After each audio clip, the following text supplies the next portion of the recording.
Everyone, this is Neha Saini in front of you. तो जैसा कि हमने हमारा जो चैप्टर था इलेक्ट्रोमैग्नेटिज्म, उसके लगभग सारे टॉपिक कर लिए थे। आज जो मैं आपको कराने वाली हूँ ये लगभग हमारा लास्ट टॉपिक ही है, क्योंकि इसमें जो लास्ट पॉइंट होता है हमारा जो रह गया था, अगर आपने इलेक्ट्रिक फील्ड वाला चैप्टर देखा है इलेक्ट्रोस्टैटिक, तो उसमें इलेक्ट्रिक फ्लक्स था, आपको याद हो तो सेम वैसा ही हमारा टॉपिक आता है यहाँ पे मैग्नेटिक फ्लक्स।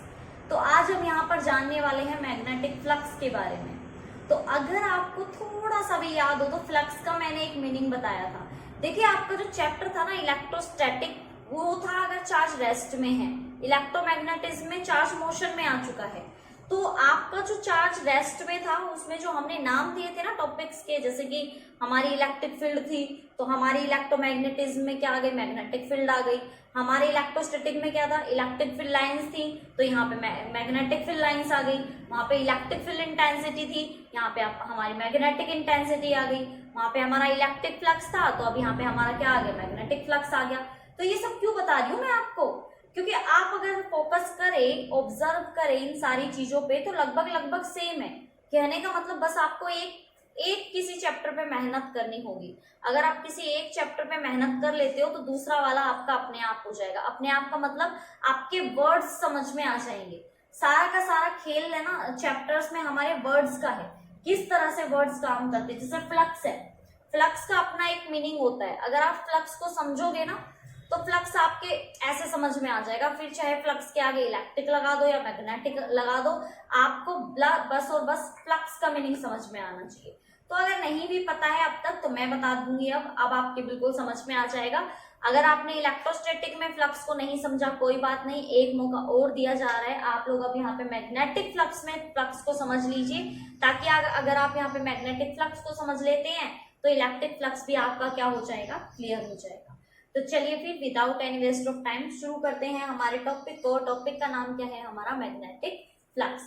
तो फटाफट से सबसे पहले तो आप इसके जो डेफिनेशन है उसके बारे में जानते हैं हम लोग। आप लोग हेडिंग डाल लीजिएगा अपनी नोटबुक में, क्योंकि नोटबुक और पेन तो मेरी क्लास में कंपल्सरी है। जब भी फोन लेके मेरी वीडियोस ओपन करते हो, ऑब्वियसली आपके लिए है वीडियो, आपकी वीडियोस हैं, तो अपने पेन और नोटबुक साथ लेके बैठा करो, क्योंकि यहाँ मैं सिर्फ आपको कोई टॉपिक समझाने के लिए नहीं आ रही हूँ। मेरा मोटिव होता है कि लास्ट एकदम बढ़िया वाली जो प्रिपरेशन होती है वो खत्म करवानी है आपकी। Syllabus complete with notes, with preparation, with practice. तो हर चीज एकदम परफेक्ट लेके चलेंगे हम लोग। तो अगर मैं परफेक्ट लेके चल सकती हूँ, 110% दे सकती हूँ, तो आप तो अपना 90 दे ही सकते हैं ना। तो क्या काम करना है, बस नोटबुक और पेन लेके बैठो और जो भी मैं आपको बोलती जाऊँ वो आपको नोट डाउन करना है। ओके, तो चलिए भाई स्टार्ट करते हैं हमारे टॉपिक को। टॉपिक है हमारा मैग्नेटिक फ्लक्स। तो क्या होता है ये फ्लक्स, पहले देखिए मैं कुछ नहीं करा रही हूँ आपको, जस्ट पहले मैं फ्लक्स करा रही हूँ। फ्लक्स का मीनिंग क्या होता है, फ्लक्स का जो मीनिंग होता है बच्चों वो होता है लाइंस। फ्लक्स का सिंपली मीनिंग क्या होता है, लाइंस। अगर फ्लक्स के आगे आप वर्ड लगा देते हो इलेक्ट्रिक, तो वो इलेक्ट्रिक लाइंस हो जाएंगी, इलेक्ट्रोमैग्नेटिक लाइंस। अगर आप लोग फ्लक्स के आगे मैग्नेट लगा देते हो वो मैग्नेटिक फील्ड लाइंस हो जाएंगी। तो लाइंस जब क्रॉस करती हैं, लाइन क्रॉसिंग द एरिया, तो वो आपकी क्या बन जाती है, फ्लक्स बन जाती है। फॉर एग्जाम्पल कि मैंने यहाँ पे कोई भी एक सरफेस ले लिया, तो इस सरफेस में से ना लाइंस निकल रही है, ये लाइंस, तो ये आपकी क्या बन जाएंगी। अगर ये लाइंस आपकी इलेक्ट्रिकल लाइंस है तो आपकी इलेक्ट्रिक लाइंस बन जाएंगी, यानी कि इलेक्ट्रिक फ्लक्स बन जाएगा। अगर आपका ये मैग्नेटिक लाइंस है तो ये आपका मैग्नेटिक फील्ड बन जाएगा, यानी कि मैग्नेटिक फील्ड फ्लक्स बन जाएगा। कहने का मतलब फ्लक्स का मतलब क्या होता है कि लाइंस कितनी क्रॉस कर रही हैं, किसी सरफेस एरिया में से कितनी लाइन क्रॉस कर रही है, वही आपका क्या होता है, फ्लक्स होता है। ठीक है, अब फ्लक्स का मीनिंग समझ में आया, भूलोगे तो नहीं, तो मैं इरेज कर दूं इसको, चाहो तो इसको नोट कर सकते हो, मर्जी है आपकी, और याद रख लो तो, और तो फिर तो सोने पे सुहागा हो जाएगा। ये तो बात ही क्या है अगर याद ही कर लोगे तो ये तो बात थी हमारी फ्लक्स के बारे में। अब हम जानेंगे कि हमारी जो डेफिनेशन होती है मैग्नेटिक फ्लक्स की, वो एग्जैक्टली क्या होती है। तो हम लोगों को क्या करना है, मैग्नेटिक फ्लक्स को समझना है यहाँ पे। तो देखिए मैग्नेटिक फ्लक्स क्या होता है, मैग्नेटिक फ्लक्स होता है हमारी नंबर ऑफ मैग्नेटिक लाइंस। जैसे कि मैंने आपको बताया कोई भी लाइंस होती है हमारी, तो यहाँ पे मैग्नेट की लाइंस ले रहे हैं हम लोग। Number of magnetic lines of force setup in a magnetic circuit is called magnetic flux. अगर किसी सर्किट में जो मैग्नेटिक फील्ड लाइंस है वो सेटअप हो जाए, तो मतलब तो वही हुआ कि सर्किट में से लाइंस क्या कर रही हैं, क्रॉस कर रही हैं। तो सर्किट में से कितनी नंबर ऑफ मैग्नेटिक लाइंस आपकी क्रॉस कर रही है मैग्नेटिक लाइंस, तो आपका मैग्नेटिक फील्ड हो जाए, मैग्नेटिक फ्लक्स हो जाएगा। अगर आप कहेंगे सर्किट में से कितनी इलेक्ट्रिक लाइंस क्रॉस कर रही है तो आपका इलेक्ट्रिक फ्लक्स हो जाएगा। तो सिंपली क्या है, आप इसको नोट डाउन करेंगे, number of magnetic lines of force set up in a magnetic circuit is called magnetic flux. इसकी यूनिट देख लीजिए, इसकी यूनिट होती है वेबर, ये साइंटिस्ट का नाम था। और अगर इसकी सीजीएस यूनिट के बारे में बात करोगे तो वो हो जाएगी आपकी मैक्सवेल। अलग अलग है, गलती मत करना, पहले ही बता रही हूँ, इसीलिए मैंने अलग से लिखी हुई है। एसआई यूनिट क्या होती है भाई इसकी, वेबर, और सीजीएस यूनिट क्या होती है इसकी, मैक्सवेल। अलग से लिख लेना नोट डाल के, ब्लैक पेन से इसको चाहो तो अंडरलाइन भी कर सकते हो कि एसआई वेबर होती है और सीजीएस जो होती है वो क्या होती है, मैक्सवेल होती है। तो ये तो थी हमारी फर्स्ट डेफिनेशन। जिन बच्चों को फर्स्ट डेफिनेशन क्लियर नहीं है उनके लिए सेकंड डेफिनेशन भी मैंने यहाँ पे लिखी है, आप देख सकते हैं। फर्स्ट डेफिनेशन सबसे पहले लिख लो, देखो लिखना तो है, समझ में नहीं आया बात अलग है, लिखनी तो है ही। तो हमें क्या करना है, जस्ट इसको सबसे पहले नोट डाउन करना है और फिर हम समझेंगे इसके दूसरी उसको, कि हमारी जो दूसरी डेफिनेशन होती है उसको कैसे हम लोग यहाँ पे क्लियर कर सकते हैं। तो देखिए हमारी यहाँ पे सेकंड जो लाइन है वो हमें क्या समझाना चाह रही है, it is measure of number of magnetic lines of force. देखिए वही वाली बात आ गई जो मैंने आपको स्टार्टिंग में समझाई थी ना, कि फ्लक्स का जस्ट मीनिंग क्या होता है कि कितनी लाइंस आपकी क्रॉस कर रही हैं। तो देखो it is measure of number of magnetic lines of force passing through some surface. किसी सरफेस में से कितनी नंबर ऑफ आपकी मैग्नेटिक फील्ड लाइंस क्रॉस कर रही हैं, held in a magnetic field, अगर वो किसी मैग्नेटिक फील्ड में रखा है तो किसी सरफेस में से कितनी मैग्नेटिक फील्ड लाइंस क्रॉस कर रही हैं, वही हमारा क्या होता है, मैग्नेटिक फ्लक्स। किसी सरफेस में से कितनी number of magnetic field lines cross कर रही है, वही हमारा क्या होता है, मैग्नेटिक फ्लक्स। याद हो गया पक्का। इसको डिनोट करते हैं हम लोग फाई बी से। बी हमारा देखो, फाई तो हमारा इलेक्ट्रिक फील्ड में भी यूज होता था, इलेक्ट्रिक फ्लक्स में भी फाई यूज होता था। तो पता कैसे लगेगा कौन से फाई की बात कर रहे हैं, मैग्नेटिक फील्ड की बात कर रहे हैं या फिर हमारी इलेक्ट्रिक फील्ड की बात कर रहे हैं। तो इसको आइडेंटिफाई करने के लिए यहाँ पे क्या लगा दिया है, यहाँ पे एक छोटा सा बी लगा दिया है, ठीक है। और बी किसको डिनोट करता है, मैग्नेटिक फील्ड को। यानी कि आपका जो फ्लक्स निकल रहा है वो किस में से निकल रहा है, किसी मैग्नेटिक फील्ड में से निकल रहा है। दैट्स मीन वो क्या है, मैग्नेटिक फील्ड लाइंस है। तो किसी सरफेस एरिया में से कितनी number of magnetic field lines cross कर रही हैं, वही उसका क्या होता है, मैग्नेटिक फ्लक्स। और उसको डिनोट किससे करते हैं, फाई बी से। क्लियर। देन उसके बाद इसमें बोला गया है कि जब आप इसको डिनोट करते हैं फाई बी से तो इसकी कुछ मैथमेटिकली टर्म निकल के आती है।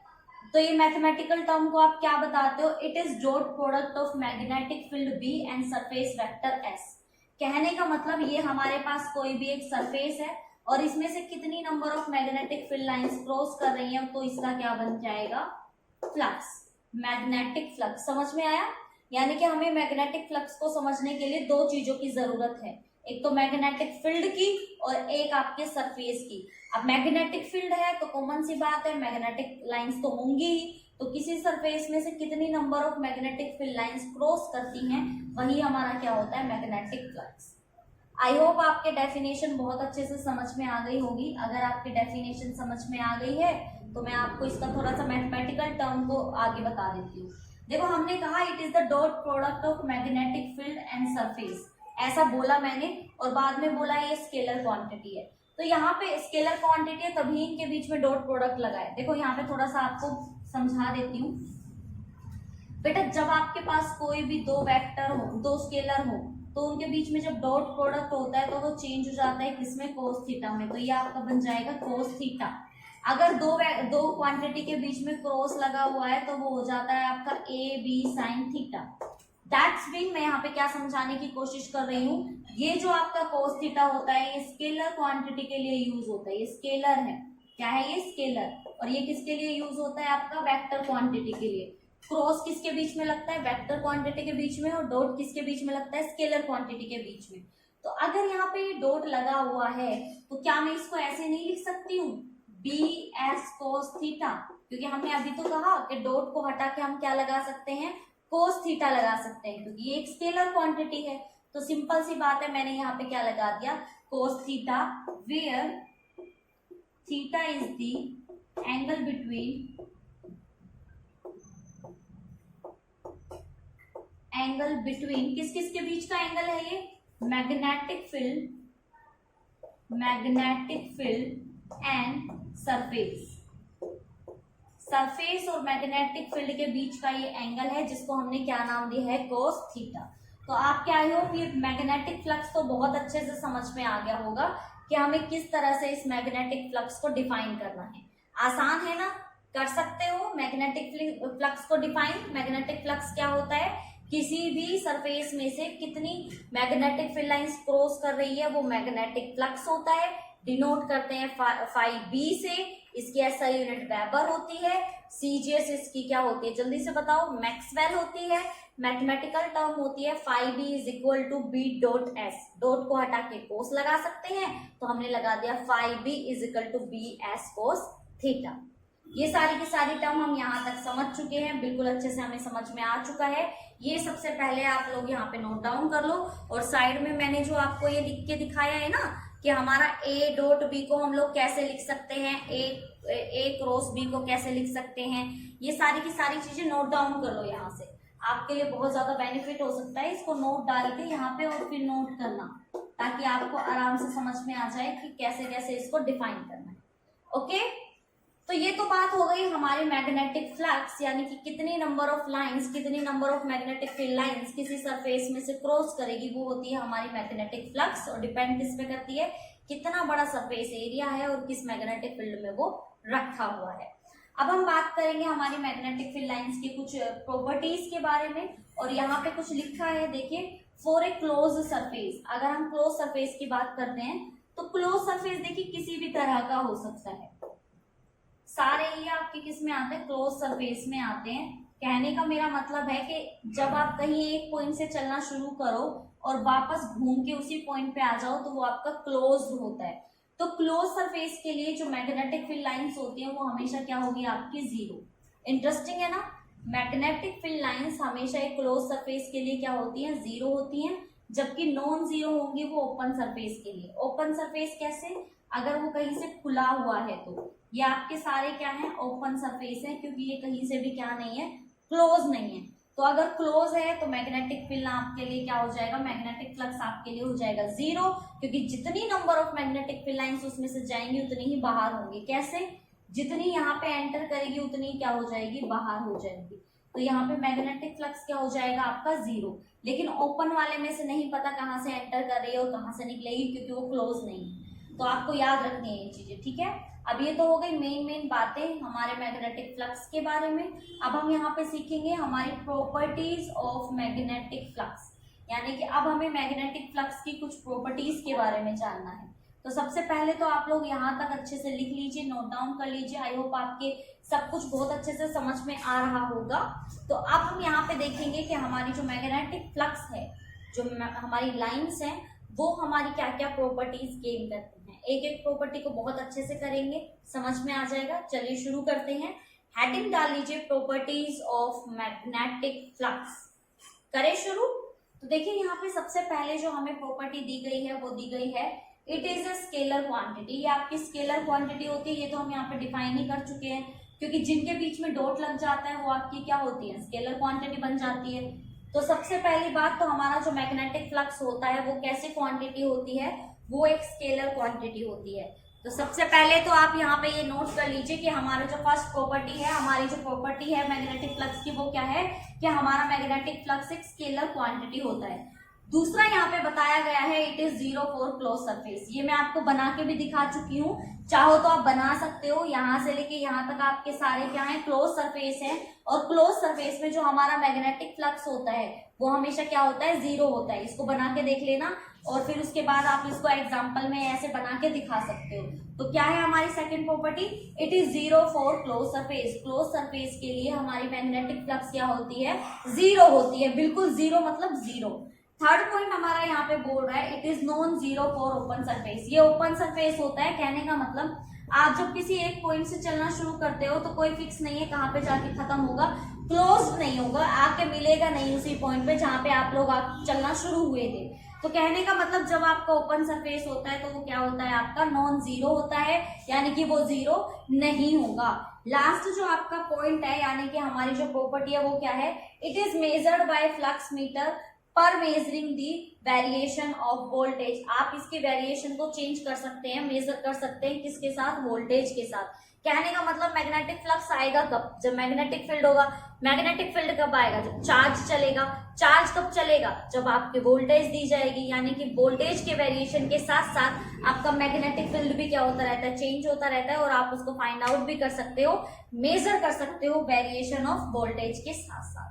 तो भाई ये हमारी 3-4 प्रॉपर्टीज है जो हमारे मैग्नेटिक फ्लक्स को क्या करती हैं, डिफाइन करती हैं। बिल्कुल आसान सी हैं, आपको ये सारी की सारी प्रॉपर्टीज अपनी नोटबुक में नोट डाउन करनी है। सारा ये अच्छे से टॉपिक एक बार प्रैक्टिस कर लेना है और यहाँ पे हमारा मैग्नेटिक फ्लक्स क्या हो जाता है, फिनिश। चैप्टर फिनिश नहीं हुआ है, एक टॉपिक हमारा भी रह जाता है, लेकिन उससे पहले आप लोग वो करने से पहले आप लोग सबसे पहले इसके नोट्स बना लीजिए, अच्छे से प्रिपेयर कर लीजिए। किसी भी पॉइंट पे, किसी भी वर्ड पे अगर आपको कोई भी आशंका है कि ये पॉइंट हमारे समझ में नहीं आ रहा, तो आप कमेंट करके पूछ सकते हैं। आपके सभी पॉइंट का कंफ्यूजन दूर कर लिया जाएगा, लेकिन नॉलेज आप में भरमार होनी चाहिए। एक बार किसी टॉपिक को पढ़ लिया तो उससे कैसा भी क्वेश्चन आपसे पूछ ले, फटाक आंसर आना चाहिए उसका, ठीक है। तो उसके लिए तभी कर सकते हो तैयारी जब अच्छे से इसकी प्रैक्टिस कर लोगे। तो फटाफट से इसको नोट्स बना लीजिए। चलिए अब शुरू करते हैं हमारा नेक्स्ट टॉपिक। अब हम आ चुके हैं हमारे इलेक्ट्रोमैग्नेटिज्म के बिल्कुल लास्ट टॉपिक पे। जी हाँ, आज हमारे इस टॉपिक के बाद हमारा जो इलेक्ट्रोमैग्नेटिज्म है वो टॉपिक, जो मतलब पूरा चैप्टर है हमारे इलेक्ट्रोमैग्नेटिज्म का, वो फिनिश हो जाएगा। कहने का मतलब बिल्कुल अब लास्ट पॉइंट, थोड़ी सी मेहनत और आपका एक और चैप्टर बिल्कुल आपके माइंड में सेट हो चुका होगा, आपकी नोटबुक में फिक्स हो चुका होगा और प्रिपरेशन में एकदम हिट कर चुका होगा। तो अब शुरू करते हैं हमारे टॉपिक को। टॉपिक का नाम आप ऊपर देख सकते हैं, इलेक्ट्रोमैग्नेटिक इंडक्शन। इलेक्ट्रोमैग्नेटिक समझाने की मुझे अब कोई जरूरत नहीं है, क्योंकि इलेक्ट्रोमैग्नेटिक आप समझ चुके होंगे। चार्ज की वजह से जो एक प्रॉपर्टी बन जाती है मैग्नेट की जैसी, किसी में भी, चाहे वो कंडक्टर हो, कोई सर्किट हो, तो वो आपकी क्या कहलाएगी, इलेक्ट्रोमैग्नेटिक इंडक्शन। अब इंडक्शन नहीं समझाया मैंने, सिर्फ इलेक्ट्रोमैग्नेटिक समझाया है। इंडक्शन का मतलब समझिए, इंडक्शन का मतलब क्या होता है। वैसे तो इंडक्शन जो होता है वो दूर से होता है, टच करके नहीं होता है। पहले ही मैं बता दूं, जो इंडक्शन होता है वो विदाउट टचिंग होता है। आप लिख भी सकते हो, विदाउट टचिंग। क्या होता है ये, विदाउट टचिंग, टच करके नहीं होता है, दूर से ही होता है। जो भी होगा दूर से होगा, मेरे पास मत आना, ऐसा ही कहता है। तो इसमें होता क्या है, देखो मान लीजिए कि ये आपके पास मैग्नेट है, ये आपके पास क्या है, कोई भी एक आयरन है। जब भी मैं इस मैग्नेट के पास इस आयरन को लेके जाती हूँ, तो ये जो आयरन है ये किसकी तरह बन जाता है, मैग्नेट की तरह। ये मैग्नेट की तरह शो करने लग जाता है। दैट्स मीन इस मैग्नेट ने इसके ऊपर अपनी प्रॉपर्टी को क्या करा दिया है, अब फॉलो करा दिया है। ये जो प्रॉपर्टी, इस मैग्नेट की प्रॉपर्टी इस आयरन में आना without touching is known as induction. Induction का मतलब होता है किसी दूसरे की प्रॉपर्टी को अपनी प्रॉपर्टी बना लेना विदाउट टचिंग, सिर्फ दूर से देखते हुए। मैं नाम भूल गई हूँ, महाभारत में था, द्रोणाचार्य जी को देख के एकलव्य याद आ गया मुझे। एकलव्य ने क्या किया था कि वो गुरुकुल में गए नहीं थे, लेकिन फिर भी उन्होंने द्रोणाचार्य गुरु थे, उनको देखकर ही क्या सीख ली थी, जो धनुर्विद्या थी, धनुष को चलाने की जो विद्या थी, वो उन्होंने दूर से ही सीख ली थी। जब गुरु जी द्रोणाचार्य जी अर्जुन को सिखाते थे, तो एकलव्य दूर से ही देख के क्या करता था, उसको सीख लेता था। यानी कि जो प्रॉपर्टी अर्जुन को दी जा रही थी वो उसने दूर से ही क्या कर ली, गेन कर ली। तो वो इंडक्शन है कि दूर से ही क्या कर लेना, गेन कर लेना, टच नहीं करना। जैसे खरबूजे को देख के खरबूजा रंग बदलता है, किसी चीज के कलर को देख के गिरगिट रंग बदल लेता है, ये सब क्या है, टच थोड़ी ना करते हैं, वो सिर्फ दूर से देख के क्या कर लेते हैं, प्रॉपर्टी को गेन कर लेते हैं। और ये गेन करना ही क्या होता है, इंडक्शन होता है। और जब ये इंडक्शन हमारा मैग्नेट की वजह से हो, तो वो मैग्नेटिक यानी कि इलेक्ट्रोमैग्नेटिक इंडक्शन बन जाता है। टॉपिक समझ में आया, थोड़ा थोड़ा माइंड में बैठा, क्या किया है मैंने, क्या मैं समझाने की कोशिश कर रही हूँ। सिंपली यहाँ पे ये हुआ है कि आपका जो इलेक्ट्रोमैग्नेटिक की वजह से जो प्रॉपर्टी बन के निकल के आती है, जो प्रॉपर्टी होती है वो क्या कहलाती है, हमारी इलेक्ट्रोमैग्नेटिक इंडक्शन। अब यहाँ पे सबसे पहले तो आप लोग इस हेडिंग को डाल लीजिए, देन उसके बाद मैं इस पे वन बाय वन आपको समझाती हूँ कि किस तरह से हमारा जो ये इलेक्ट्रोमैग्नेटिक इंडक्शन है आपको उसे फॉलो करना है और किस तरह से इसकी डेफिनेशन को समझना है। तो चलिए फिर फटाफट से अपनी जो डेफिनेशन है उसको लिखने के लिए हेडिंग को नोट डाउन कर लीजिए अपनी नोटबुक में। देखते हैं कि हमारा जो यहाँ पे इलेक्ट्रोमैग्नेटिक इंडक्शन है वो कैसे काम करता है। तो करिए, चलिए फिर शुरू करते हैं हमारे टॉपिक को। टॉपिक क्या है? Electromagnetic induction. तो when an induced current is produced, induced current अपने आप इंड्यूस हो रहा है, वो इंड्यूस्ड करंट इज प्रोड्यूस्ड यानी कि इंड्यूस्ड करंट को बनाया जा रहा है because of electromotive force due to a changing magnetic field, यानी कि मैग्नेटिक फील्ड को चेंज करके जो आपका करंट इंड्यूस किया जा रहा है उसी को ही क्या बोलते हैं हम लोग? Electromagnetic induction. मैंने शॉर्ट फॉर्म यूज की है क्योंकि मेरे पास स्पेस नहीं था, आपके पास है, आप पूरा लिखेंगे।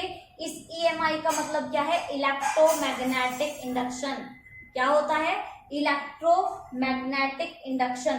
तो यहाँ पे क्या बोला है कि जब आप करंट इंड्यूस्ड कर रहे हो किसकी वजह से? जब आपका चेंजिंग मैग्नेटिक फील्ड होता है तो वो आपका क्या कहलाता है? Induced EMF, sorry induced magnetic field. अब मैं इसको आपको जनरली समझाने की कोशिश करती हूँ कि एक्चुअल में ये एक्सपेरिमेंट किया कैसे गया था। बहुत इंटरेस्टिंग है, बड़ा ही मजा आएगा आपको समझने में और समझने का ही है ये टॉपिक। डेफिनेशन मैंने आपको करा दी, डेफिनेशन क्या कहना चाह रही है वो समझिए। हमारे पास क्या होता है? एक कोइल होती है, ठीक है, हमारे पास एक कोइल है। ये कोइल मतलब, कोइल का मतलब मैंने आपको समझा रखा है, जो एक क्लोज्ड सरफेस होता है, जो लूप होता है, उसको क्या बोलते हैं? कोई भी हमारे पास एक कोइल है, ठीक है। तो इस कोइल के साथ क्या छेड़छाड़ की गई? जब एक मैग्नेट लेके आया गया, तो आप जानते हैं मैग्नेट की क्या होती है? मैग्नेटिक फील्ड लाइंस होती हैं, दैट्स मीन मैग्नेटिक फ्लक्स होता है। तो जब इसके साथ छेड़छाड़ की गई, ये हमारे पास कोइल था और जब मैं यहाँ पे पास लेके आई मैग्नेट को, तो जब इनको दोनों को स्टेशनरी रखा गया, स्टेशनरी का मतलब इनको हिलाया नहीं, बस ऐसे ही रखा, तो कुछ भी नहीं हुआ। यस, जब इनको स्टेशनरी रखा गया तो कुछ भी नहीं हुआ। जब इनको एक कांस्टेंट स्पीड के साथ मूव कराया गया तो भी कुछ नहीं हुआ। स्टेशनरी थे, रेस्ट पोजीशन में थे, कुछ नहीं हुआ। दोनों को एक ही स्पीड के साथ ऐसे मूव कराया गया तो भी कुछ नहीं हुआ। लेकिन जब आपके इस रिंग को कांस्टेंट रखा गया और मैग्नेटिक फील्ड को चेंज किया गया, मैग्नेटिक फ्लक्स को चेंज किया गया, मैग्नेटिक लाइंस को चेंज किया गया, ऐसे ये रेस्ट पे और इसको मूव किया गया ऐसे, कुछ इस तरह से, तो इसमें ना करंट इंड्यूस्ड हो गया। यस, इंटरेस्टिंग है ना। तो इसमें से करंट इंड्यूस्ड हो गया, इसमें क्या आ गया? Induced current. इंड्यूस्ड का मतलब होता है उत्पन्न करना, लेकिन ये उत्पन्न आप टच करने से नहीं करोगे। देखो ये कितना दूर है, ये कितना दूर है, लेकिन जब इसको रेस्ट में रखा गया और इसको ऐसे पास लाया गया तो इसकी मैग्नेटिक फील्ड लाइंस क्या हुई? चेंज हुई। तो देखो दूर जाएगी तो मैग्नेटिक फील्ड लाइंस दूर जाएंगी, पास लाओगे तो पास आएगी। तो क्या देखा गया कि जब इसमें मैग्नेटिक फील्ड लाइंस चेंज हो रही है, और जरूरी नहीं है आप हमेशा इसको ही रेस्ट में रखोगे, मैग्नेट को रेस्ट में रखो और इसको मूव करा लो, लेकिन कोई एक मूव करना चाहिए। दोनों मूव करेंगे तो कांस्टेंट स्पीड हो जाएगी। तो कहने का मतलब जब ये किया गया एक्सपेरिमेंट तो एक इंड्यूस्ड करंट निकल के आया। यही इंड्यूस्ड करंट आपका क्या बना के चल के? Electromagnetic induction. इलेक्ट्रोमैग्नेटिक इंडक्शन की वजह से क्या बना? ये करंट इंड्यूस्ड हुआ, एक करंट निकल कर आया। ये चीज समझ में आई आप सब लोगों के कि मैंने यहाँ पे क्या बोलने की कोशिश की है? आगे बोल रहा था इलेक्ट्रोमैग्नेटिक इंडक्शन हैपन्स, ये सिर्फ तब होता है either when a conductor placed in varying magnetic field, या तो आपके कंडक्टर को, ये चाहे आप कोई ले लो चाहे कंडक्टर, मान लीजिए कि मैं कंडक्टर ले लूं, मैंने ये पेन ले लिया और मैं बोल दूं ये कंडक्टर है, या तो इसको रखें आप लोग वेरिंग मैग्नेटिक फील्ड में। वेरिंग का मतलब जिसमें मैग्नेटिक फील्ड क्या होता हो? चेंज होता हो। तो या तो आप किसी ऐसे मैग्नेटिक फील्ड में कंडक्टर को रखो जहां पे मैग्नेटिक फील्ड चेंज होता हो, और when a conductor is constantly moving in a stationary magnetic field, जहां पे आपका मैग्नेटिक फील्ड तो स्टेशनरी हो। दो कंडीशन रखी गई है, या तो आपका क्या हो? मैग्नेटिक फील्ड चेंज हो रहा हो और आपका कंडक्टर क्या हो? फिक्स हो। कंडक्टर को कर दिया फिक्स और आपका जो मैग्नेटिक फील्ड है उसको क्या कर दिया? वेरिंग। चेंज कर रहे हैं। लेकिन एक बार क्या किया, कंडक्टर तो कर दिया वेरी, कंडक्टर को क्या कर दिया यहाँ पे वेरी, लेकिन आपका जो मैग्नेटिक फ्लक्स था उसको क्या कर दिया फिक्स। तो किसी एक चीज को फिक्स कर दो, दूसरी चीज को चेंज कर दो, तो आपका क्या बन जाता है इलेक्ट्रोमैग्नेटिक इंडक्शन। तो आपका यहाँ पे इलेक्ट्रोमैग्नेटिक इंडक्शन क्या करने लग जाता है, मूव करने लग जाता है। दैट्स मीन कि आपके पास यहाँ पे करंट क्या करने लग जाता है, फ्लो करने लग जाता है। तो ये चीज समझ में आई आपके कि जो आपका इलेक्ट्रोमैग्नेटिक इंडक्शन है वो कैसा होता है। सिंपली जैसे मैंने बताया, यहाँ पे तो आपको कंडक्टर दिया हुआ है, मैं आपको कोयल की हेल्प से बता रही हूँ, तो सिंपल है, मीनिंग वही रहने वाला है, मीनिंग थोड़ी ना चेंज हो जाएगा। तो क्या होता है, या तो आप ये जो आपके पास कंडक्टर है या कोयल है, या तो आप इसको मूव करो, इसको कांस्टेंट रखो ऐसे, ये फिक्स है, इसको मूव कराओ, तो ऐसे मैग्नेटिक जो इलेक्ट्रोमैग्नेटिक इंडक्शन है वो होगा। या फिर इसको फिक्स कर दो, इसको मूव कराओ ऐसे, तो भी होगा। अगर दोनों को रोक के रखोगे या दोनों को ही मूव कराओगे तो नहीं होगा। समझ में आ गया, मैंने एक्सपेरिमेंट के थ्रू भी आपको ये समझा दिया। आई होप आपको अब तक तो इलेक्ट्रोमैग्नेटिक इंडक्शन बहुत अच्छे से क्लियरली समझ में आ गया होगा। आ गया ना, पक्का पक्का श्योरिटी है, आ गया। चलूं मैं नेक्स्ट टॉपिक की तरफ, पक्का ना। तो देखिए आगे क्या देखा गया, जब ये एक्सपेरिमेंट किया, ये एक्सपेरिमेंट एक्चुअल में फैराडे सर ने किया था, जो अब हम करने वाले हैं ना फैराडे लॉस। फैराडे सर थे, एक साइंटिस्ट थे जिन्होंने ये एक्सपेरिमेंट कर करके देखे थे। यानी कि अगर आपके पास कोई एक कंडक्टर है और मैग्नेटिक फील्ड है, तो अगर आप कंडक्टर को स्टेशनरी रखो, मैग्नेटिक फील्ड को वेरी कराओगे तो भी इफेक्ट पड़ता है, या आप लोग एक चीज को फिक्स कर देते हो, एक को मूव कराते हो तो भी इफेक्ट पड़ता है।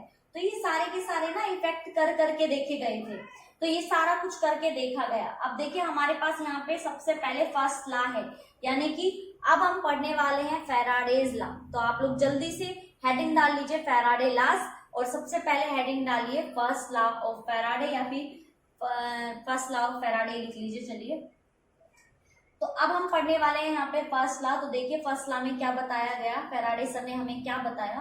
फैराडे सर ने बताया when magnetic flux through a circuit is changing, अगर मैग्नेटिक फ्लक्स चेंज होता है, जैसे ही मैं इसको फिक्स करती हूँ, इसको पीछे लेके जाती हूँ, तो देखो इसमें से मैग्नेटिक फ्लक्स कम जाएगा, इसको पास लेके आऊंगी तो मैग्नेटिक फ्लक्स ज्यादा जाएगा, भाई ज्यादा लाइन क्रॉस करेंगी, और दूर लेके जाऊंगी तो कम लाइन क्रॉस करेंगी। तो उन्होंने क्या कहा, when magnetic flux through a circuit is changed and induced EMF is set up, induced EMF आ जाता है, उसमें वोल्टेज आ जाती है, circuit whose magnitude equal to negative rate of change of magnetic flux। तो जब आप किसी भी कंडक्टर में कोई भी मैग्नेटिक फ्लक्स को चेंज कर रहे हो, तो इसके अंदर क्या आ जाता है, ईएमएफ आ जाता है, और ये ईएमएफ जो इक्वल होता है ये नेगेटिव होता है rate of change of magnetic flux. EMF किसकी वजह से आया, इसके मैग्नेटिक फ्लक्स की वजह से, और सिर्फ मैग्नेटिक फ्लक्स की वजह से नहीं। अगर सिर्फ मैग्नेटिक फ्लक्स की वजह से आता तो ऐसे भी आ जाता जब दोनों रेस्ट में है, क्योंकि जब दोनों रेस्ट में है तो इसमें से मैग्नेटिक फील्ड लाइंस ऐसे क्रॉस करनी होंगी, लेकिन नहीं आता। कब आता है, जब चेंज इन मैग्नेटिक फ्लक्स हो, चाहे कम ही क्यों ना आए लाइन, लेकिन बदलती रहनी चाहिए, कम ज्यादा होनी चाहिए। और कम ज्यादा कब होगी, जब आप इसको हिलाओगे। तो चेंज इन मैग्नेटिक फ्लक्स की वजह से क्या आता है, ईएमएफ आता है। फ्लक्स की वजह से नहीं, मैं बार बार एक लाइन रिपीट कर रही हूँ, फ्लक्स की वजह से नहीं आता EMF, change in magnetic flux की वजह से क्या आता है, आपका ईएमएफ आता है। तो आप इसको मैथमेटिकली भी क्या कर सकते हो, डिफाइन कर सकते हो। मैंने यहाँ पे लिखा है फॉर्मूला क्या होगा आपका मैग्नेटिक फ्लक्स का, सॉरी ईएमएफ का फॉर्मूला होगा चेंज इन मैग्नेटिक फ्लक्स। ये जो डी होता है ये किसके लिए होता है, चेंज के लिए। तो change in magnetic flux with respect to time. भाई आपका ये जो कॉइल था ये आपने फिक्स किया हुआ था, ये फिक्स नहीं था, तो टाइम के हिसाब से चेंज हो रहा है ना, 1 सेकंड में यहाँ चला गया, 1 सेकंड में पीछे आ गया। तो टाइम के हिसाब से जो आपका मैग्नेटिक फ्लक्स चेंज हो रहा है उसका फॉर्मूला क्या हो जाएगा, माइनस ऑफ d∅dt।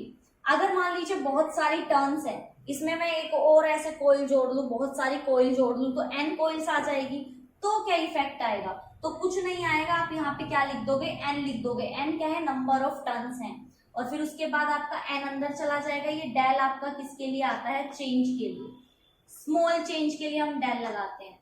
ठीक है। स्मॉल चेंज के लिए, वेरी स्मॉल चेंज के लिए हम क्या लगाते हैं, डेल लगाते हैं। तो यहाँ पे क्या आ जाएगा आपका एन अंदर चला जाएगा, डेल फाई बी क्या है आपका चेंज इन मैग्नेटिक फ्लक्स, और डेल टी क्या है आपका चेंज इन टाइम।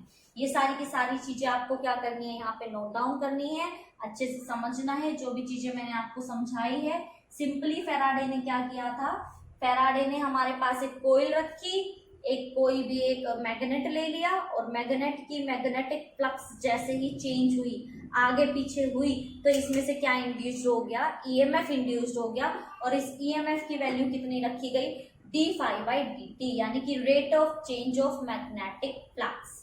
ठीक है, ये सब हो गया, देख लीजिए। अभी तो अगर आपकी कुछ समझ में नहीं आ रहा हो तो आप मुझसे अभी भी कमेंट करके पूछ सकते हैं कि मैम ये कैसे हुआ। तो फैराडे का फर्स्ट लॉ समझ में आया सारे बच्चों को कि हमारा जो फर्स्ट लॉ है, फैराडे सर ने जो फर्स्ट लॉ दिया था वो हमें क्या दिया था, ये सारी की सारी चीजें समझ में आई। पक्की बात है, कर सकते हो, समझ सकते हो। यहाँ पे ये कैसे आया वो समझ सकते हो। अब यहाँ पे ना एक चीज और अगर आपने नोटिस की हो तो यहाँ फॉर्मूले में EMF change in magnetic flux की वजह से आया, ये तो हमारे समझ में आ गया। लेकिन ये माइनस साइन क्यों आया ये हमें नहीं पता है, ये हमें डिटेल में जानने की जरूरत है कि ये मैग्नेटिक फ्लक्स में माइनस का साइन क्यों आया भाई। तो इसमें बहुत ही एक इंटरेस्टिंग बात देखी गई, ध्यान से समझिएगा, समझने की चीज है कि आपका ये जो कोयल था ये हमने फिक्स किया था और इस मैग्नेट को हम मूव करा रहे थे ऐसे, ठीक है। तो जैसे ही हम इसको मूव करा रहे थे तो इसके अंदर क्या आ रहा था, ईएमएफ आ रहा था। ईएमएफ का मतलब इसमें से करंट फ्लो कर रहा था। जैसे ही इसमें करंट फ्लो होने लगा तो आपको पता है, नहीं पता तो पता होना चाहिए कि जब किसी भी वायर में से, किसी कंडक्टर में से, किसी भी चीज में से जब करंट फ्लो होता है तो उसका खुद का क्या बन जाता है, मैग्नेटिक फील्ड, क्योंकि करंट का क्या होता है, मैग्नेटिक फील्ड होता है। तो जैसे ही इसमें मैग्नेटिक फील्ड आता, जैसे ही हम इसको मूव कराते और इसमें से मैग्नेटिक फील्ड आता, इसका मैग्नेटिक फील्ड इसके मैग्नेटिक फील्ड को क्या कर देता है, अपोज। जैसे ही इसको पास लेके आए इसके अंदर आ जाता है करंट, करंट से बनता है मैग्नेटिक फील्ड, मैग्नेटिक फील्ड से बनी मैग्नेटिक फ्लक्स, इसका मैग्नेटिक फ्लक्स इसके मैग्नेटिक फ्लक्स को क्या कर देता है, रिपेल।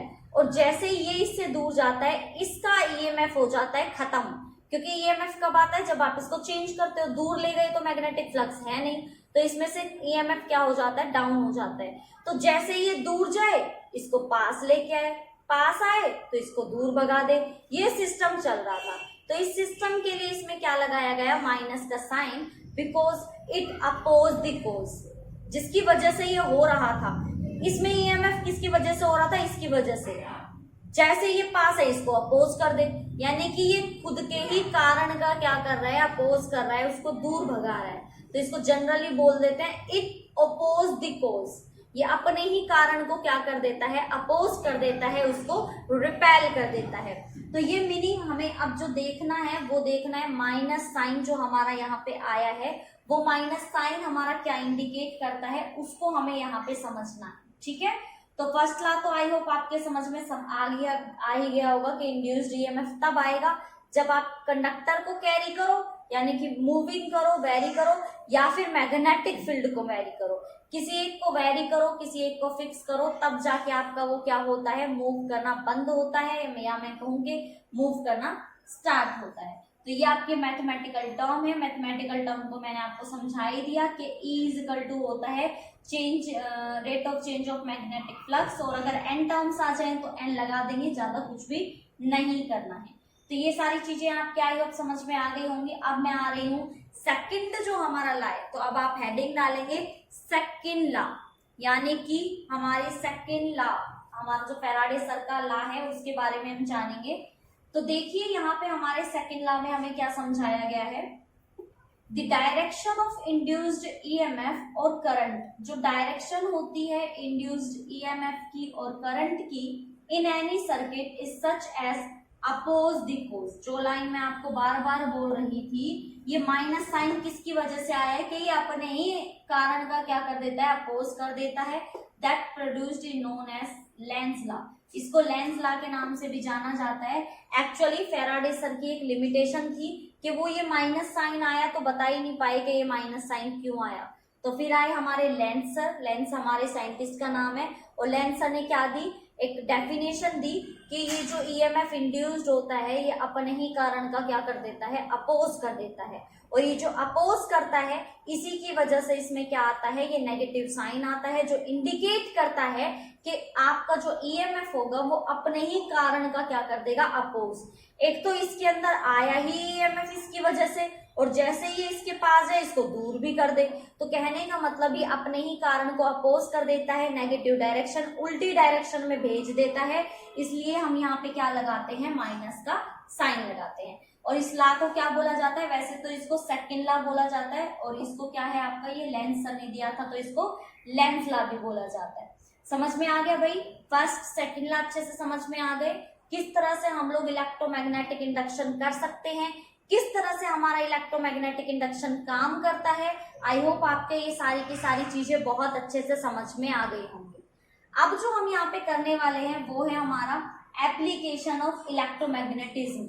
बिल्कुल इलेक्ट्रोमैग्नेटिज्म के लास्ट पॉइंट पे हैं, इलेक्ट्रोमैग्नेटिज्म फिनिश होने वाला है। अब हम देखेंगे इसका इस्तेमाल कहाँ होता है। इतनी सारी चीजें हमने इलेक्ट्रोमैग्नेटिज्म में समझी, मैग्नेटिक फील्ड, मैग्नेटिक फ्लक्स, अब यहाँ पे इंडक्शन सीख लिया हमने, इन सब का यूज कहाँ होता है, क्या हमारी एवरीडे लाइफ में इनका कुछ यूज है? जी बिल्कुल है, क्योंकि यूज है तभी तो आपको पढ़ाया जा रहा है, ताकि आपको इनके बारे में नॉलेज हो और आप जो कोर्सेज कर रहे हैं उसमें आपको हेल्प मिले, आपको नॉलेज मिले कि ये सारी चीजें भी होती हैं। तो कहाँ कहाँ इसका यूज होता है, क्या क्या इसकी एप्लीकेशंस है, वो हम लोग यहाँ पे देखेंगे। ठीक है, तो चलिए फिर शुरू करते हैं। हमारी जो एप्लीकेशन है, हेडिंग डाल लीजिए जल्दी से, एप्लीकेशन ऑफ इलेक्ट्रोमैग्नेटिज्म। अब आप यहाँ पे सीखने वाले हैं कि हमारी जो इलेक्ट्रोमैग्नेटिज्म है उसकी एप्लीकेशंस क्या क्या हैं। तो देखिए भाई, इसकी एप्लीकेशंस को देखना शुरू करते हैं। सबसे पहली जो है, electromagnetism is used in our daily life. आपकी डेली लाइफ में आप बहुत जगह क्या करते हैं, इलेक्ट्रोमैग्नेटिज्म का यूज करते हैं। देखिए चीजें तो हमने बहुत सी नहीं पता है, जैसे मैंने आपको जब कंडक्टर कराया था तो बताया था, आपको क्या पता कंडक्टर कहाँ कहाँ यूज हो रहा है, लेकिन होता है। तो कहने का मतलब इलेक्ट्रोमैग्नेटिज्म भी क्या होता है, हमारी एवरीडे लाइफ में बहुत जगह यूज होता है। वो बात है कि हमें नहीं पता है, लेकिन होता तो है। तो आप लिखेंगे कि इलेक्ट्रोमैग्नेटिज्म हमारी एवरीडे लाइफ में क्या होता है, यूज होता है। कहाँ कहाँ होता है, चलो वो सीखते हैं हम लोग कि कहाँ कहाँ इसका यूज किया जाता है। तो देखो भाई, सबसे पहला इलेक्ट्रिक फैन, आपके फैन में इलेक्ट्रोमैग्नेटिज्म का यूज किया जाता है। इलेक्ट्रिक मोटर, जो मोटर आप पानी वानी चढ़ाते हो, जगह जो यूज की जाती है उसमें भी यूज होता है। इलेक्ट्रिक डोरबेल, जो टिन टिन करती है ना, बाहर से यहाँ पे मेहमान आए हैं और टन टन करते हैं, दिमाग खराब हो जाता है, चलो अब गेट खोल के आओ, उस बेल में भी किसका यूज होता है, इलेक्ट्रोमैग्नेटिज्म का यूज होता है। आपका नेक्स्ट है computer hardware and memory storage device. जो आपके ये कंप्यूटर होता है, कंप्यूटर हो गया, लैपटॉप हो गया, इनमें जो हार्डवेयर होता है और जो मेमोरी डिवाइस होता है उनमें भी किसका यूज किया जाता है, हमारे इलेक्ट्रोमैग्नेटिज्म का। अब वही बात आ गई, हमें नहीं पता, लेकिन इसका ये मतलब थोड़ी ना है कि होता नहीं है, होता तो है। नेक्स्ट वन है हमारा, it is used in power circuit and communication device. Communication device जो आपका बात करने का, जैसे फोन हो गया या फिर रेडियो हो गया, और भी बहुत सी चीजें होती हैं, तो इनके अंदर जैसे आपका पावर सर्किट हो गया, इन सब के अंदर किसका यूज किया जाता है, इलेक्ट्रोमैग्नेटिज्म का यूज किया जाता है। तो भाई यहाँ पे एप्लीकेशन आपके समझ में आई गई होगी। पहले में तो नॉर्मली यही बताया, एवरीडे लाइफ में यूज होता है। सेकेंडली कहाँ कहाँ, फैन में, मोटर में, बेल में यूज होता है। फिर उसके बाद कंप्यूटर लैपटॉप में भी होता है, हार्डवेयर और जो मेमोरी होता है उसमें यूज होता है, और हमारा जो पावर सर्किट और कम्युनिकेशन डिवाइसेस होते हैं उनमें भी हमारे इलेक्ट्रोमैग्नेटिज्म का क्या होता है, यूज होता है। तो आज हमने क्या क्या सीखा, हमने सबसे पहले फ्लक्स के बारे में जाना, फिर जाना किस तरह से ये जो फ्लक्स होता है ये हमारी दुनिया हिला देता है। एक कंडक्टर के अंदर बिना किसी वायर सर्किट के एक मैग्नेट की जो मैग्नेटिक फ्लक्स होता है वो चेंज करने से इसके अंदर भी क्या आ जाता है, करंट आ जाता है। तो बहुत ही इंपॉर्टेंट है ये, आप लोग एक बार इसको बुक में से पढ़ लेना, आप क्लियर हो जाएगा अगर कोई पॉइंट रह जाएगा तो। अदरवाइज यहाँ पे ऐसा कुछ है नहीं जो समझ में ना आया हो। तो देखिए कितना इंपॉर्टेंट है हमारे लिए मैग्नेटिक फ्लक्स, किस तरह से ये क्या कर देता है, करंट को इंड्यूस कर देता है, किस तरह से ईएमएफ को इंड्यूस कर देता है ना इंपॉर्टेंट। तो ये जानना हमारे लिए बहुत, हमारी क्यूरियोसिटी को इंक्रीज करता है कि ऐसा कैसे हो जाता है। तो देखिए इस चैप्टर ने हमें बहुत कुछ सिखाया है, बहुत कुछ हमें जानने को मिला है कि हमारी एवरीडे लाइफ में ऐसे ऐसे खेल भी होते हैं। एक मैग्नेट जो आप सिर्फ खेल के लिए यूज करते थे, वो मैग्नेट करंट बना सकता है। बहुत ही इंटरेस्टिंग बात है ये। मैग्नेट से अगर करंट बना सकते हो तो करंट से मैग्नेट भी बना सकते हो। ये प्रोसेस आपकी रिवर्सिबल है, क्योंकि मैंने आपको स्टार्टिंग में बताया था जब आपको इलेक्ट्रोमैग्नेटिज्म शुरू कराया था कि अगर आपके पास कोई एक वायर है और अगर इस वायर में से करंट फ्लो कर रहा है तो इस करंट के चारों तरफ क्या बन जाता है, मैग्नेटिक फील्ड बन जाता है। और ये किसकी तरफ बिहेव करने लग जाता है, इसका एक पोल एस की तरफ और एक पोल साउथ की तरफ बिहेव करने लग जाता है और क्या बन जाता है, ये आपका मैग्नेट। यानी कि एक वायर का करंट उसको मैग्नेट बना सकता है और कोई एक मैग्नेट किसी भी सर्कल में या किसी भी सर्किट में करंट बना सकता है। तो आपके लिए कितना इंटरेस्टिंग हुआ ये जानना, ये आप मुझे बता सकते हैं कि करंट से करंट से मैग्नेट और मैग्नेटिक फ्लक्स से ईएमएफ बनाना कितना ज्यादा इंपॉर्टेंट है हमारे लिए और कितने इजी भी है। इजी तो खैर नहीं कहेंगे क्योंकि साइंटिस्ट को ही पता है कितना इजी है, पर हाँ बनाया तो भाई गया है, बनाया तो ये गया है, तो हम ये नहीं कह सकते कि नहीं बन सकता। तो अब आपका बस एक ही टास्क है, ये कंप्लीट चैप्टर आपका फिनिश हो चुका है, आपके सामने है। बहुत अच्छे से मैंने इसको कराने की कोशिश की है और आई होप कि आपने भी इसको बहुत अच्छे से समझने की कोशिश की होगी। अब अच्छे बच्चों की तरह इस सारे के सारे टॉपिक को अपनी नोटबुक में लिख लेना, एक एक चीज को समझ के सोच के तब नोटबुक में लिखना, ठीक है ना, क्योंकि ये थोड़ा सा समझने वाला टॉपिक है। आई नो थोड़ा सा टाइम लग जाएगा, लेकिन देखो चैप्टर फिनिश हो गया इलेक्ट्रोमैग्नेटिज्म और बहुत जल्दी फिनिश हो गया। आई होप आपकी जितनी जल्दी आपने लिखा है, जितनी जल्दी आपने सब कुछ काम किया है, उतनी जल्दी आपकी समझ में भी आ जाए। तो अब मिलूंगी मैं आपसे नेक्स्ट वीडियो में नेक्स्ट चैप्टर के साथ, नेक्स्ट टॉपिक के साथ। तब तक के लिए अपने सारे के सारे नोट्स अच्छे से प्रिपेयर करके रखिएगा।